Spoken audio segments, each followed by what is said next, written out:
So, how much do I tip my vendors? This is such a good question, and thank you so much, Sam, for asking because it is a big question. It's a gray area, very confusing, and so we're going to go over it right now. So there's two categories. One's catering, and one is your other vendors. The other vendors, of course, is DJ, photographer, florist, baker. Your day of coordinator if you have one. So in these two different categories, we're going to start with the your basic vendors, and you really want to think about a dollar amount. And that dollar amount in my area, I'm in the Sonoma Napa Valley wine country area, it ranges between $50 to $300. That's the average per vendor. So if, for example, my DJ, I want to tip $100 and he happens to have an assistant, I would tip the assistant half that amount. So I tip the assistant $50. So, so then that would, work out perfectly.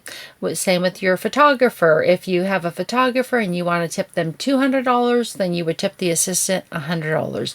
So that kind of gives you an idea of basic tipping that I have seen. And it's very important to recognize the fact that you don't need to tip if you don't feel that your budget allows. Because what happens is that if you're maxed out, you're on your credit cards, for example, it's really okay not to tip. We all understand that weddings are expensive. So you really want to do what's comfortable for you.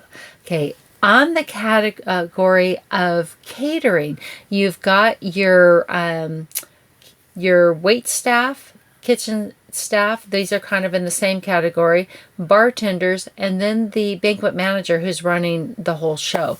So in this category, you want to take your wait staff and your kitchen staff and do a flat dollar amount, not necessarily a percentage, because we're all trained to go out to restaurants to give the server a percentage of the bill, and that person has to split it with the bussers and the kitchen staff, and so that's how that plays out. I have waiters in the family, but when it comes to your wedding, there's no way you want to turn around and give a tip on your whole catering bill. Because if, let's say your catering bill is $10,000, and if you did tip 15% or 20%, you're between $15,000 and $2,000. So that might not be okay.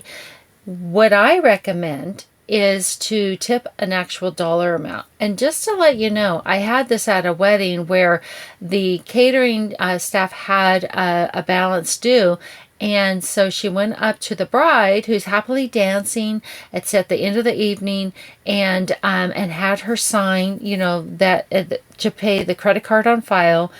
And there was a little line that said, check the box for 15%, 18%, or 20% gratuity. And so the bride did. And then the next day, she's now writing the check for, whatever she checked. I think it was 18% on her total catering bill. And the other idea to avoid all that is have little envelopes with each category on there. So you'd have like the DJ assistant, the photographer assistant, catering wait staff, / kitchen, banquet manager would have their own envelope. And so you would have little envelopes with the cash in there, because everyone loves cash.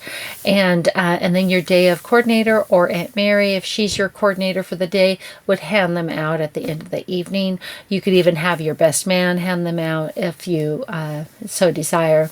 So beginning back to the catering aspect, when you're in the wait staff / kitchen, think about between $20 and $50 per person would be comfortable. So if you are having 10 wait staff and kitchen combined, and you tipped $50 a person, that is at $500.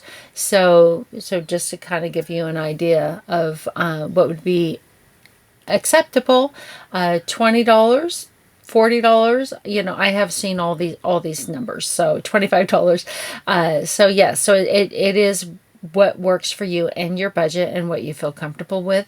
The banquet manager who's running the show, you would tip twice as much. And the bartenders is a little bit of a gray area, because if they have a tip jar out, they're receiving money from your guests. So you could take them off the list or put them give them the same tip that you gave the wait staff.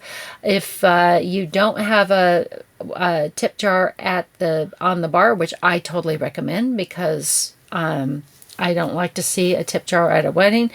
They could have it under the counter and they're still receiving the tip, but they're slipping it underneath, and it's not visual to where your guests feel required. I know I'm getting off subject, but where your guests feel required to give a tip, then they're still getting a tip. Then I would definitely, if they don't have a tip jar on the counter, I would give them the same as the wait staff. And so that's it. I hope this was helpful and it made sense. Let me know. Drop it in the chat.